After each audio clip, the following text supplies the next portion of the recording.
Cookers Delight CEO Gifty Brown said she used her meat pie money, the money she has been getting from her meat pie business, to buy her G-Wagon. She also said that she pays over $8,000 in school fees for her son. Oh yeah. That's what bought the G-Wagon. Pastries, no? Yes, the pie. The pie. Pie? Yes, the pie. What the pie I thought G-Wagon? Yes. Yes, it's a pie. It is a pie. Meat pie? Meat pie. How did you do it? It's easy. Okay, let's assume that I used to sell pie 3-4 pieces on a daily basis, and now I'm able to do 500 on a daily basis. I don't know, that means many order.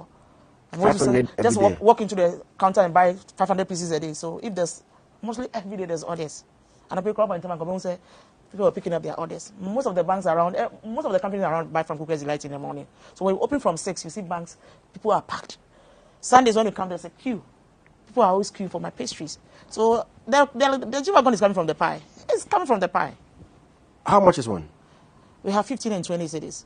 So your phone is about 20 cities at time 500. Yeah, a day is how much?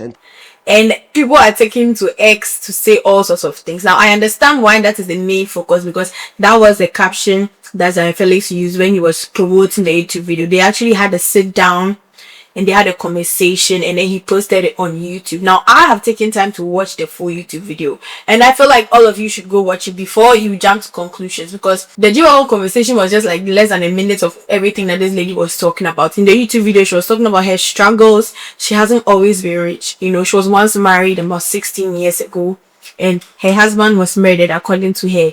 Now, she saw the people who murdered him, but she doesn't really know who they are. She also went into, you know, her life after the husband passed away, the struggles they faced, having to move in with her uncle, who also said, you know, she can't move in with him.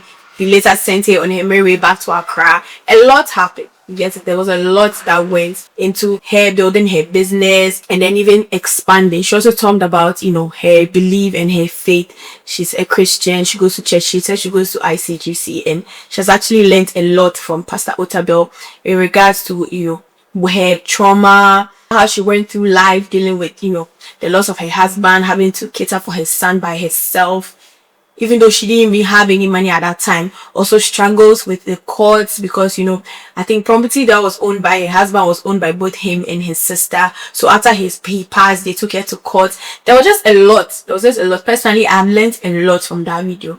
So it's not just the meat pie and G-Wagon issue you push worried about. According to her, she makes a lot of sales in just the meat pie alone. Like, she can sell up to 500 pieces of meat pie a day. And she doesn't sell only meat pie. She sells meat pie. She actually sells food, like regular food, like banku, fufu, things of that nature. She also sells pizza. Like, she sells a lot of things. And she doesn't just have one branch of Cookers Delight. She has multiple branches.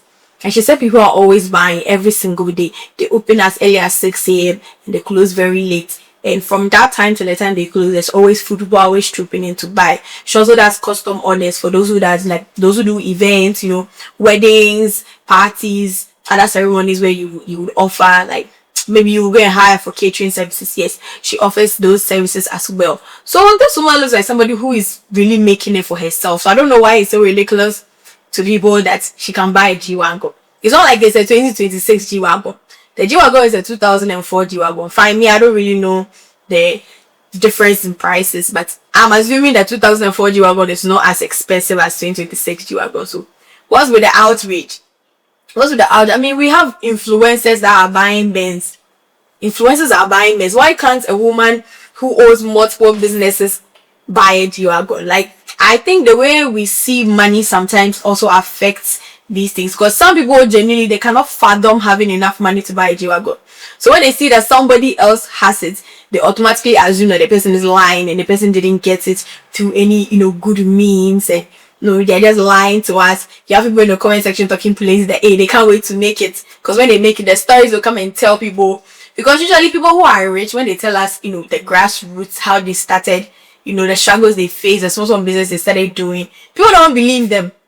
Because all they see is the success. They don't see you. They didn't see you back then when you were struggling. So it's very hard for them to conceptualize that at one point in your life you were struggling, and even struggling to find food to eat.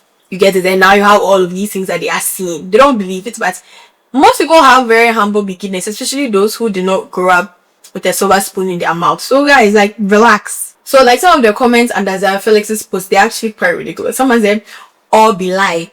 10K a day, you pay workers and buy ingredients. Next joke, please. How is that a lie? You don't know this person's business. You've not seen her numbers. You don't know how much she pays her workers. You don't know anything. You're just assuming that it's a lie. Another person said, hands for stand, they touch some of you. As how? You're going to attack somebody because she claims that she bought her G-Wagon through a meat pie business. You have no proof that she's lying. At this point, whatever they tell us, we are going to take. I feel like it should inspire you. Why is this something that is even up for debate? If somebody was once poor and now they can afford a G-Wagon and they are telling you that, you know, they struggled and all, but they still made something out of themselves, I feel like it should be an inspirational story. It's not something that we should be bashing them for or trying to drag them or call them names and call them liars and things like that. We just don't like hearing things like that because you don't want to believe that it's possible. You want to stay in whatever situation you are in and you want people to, you know, verify that yes, it's really hard so that you can feel comfortable where you are. But once we hear stories of people who were once struggling and now they've made it, we automatically want to assume that nah, it can't be that easy. It can't be that easy. At this point, you want to be in that situation because these kinds of stories are supposed to inspire us. Like me personally, I felt very, very inspired, especially because she's a woman and I'm a woman. So whenever I hear women like tell us their stories of how they made it, personally, I feel very inspired. I don't ever think that, oh, she's lying. No. Why would I think that? Because I want those things for myself.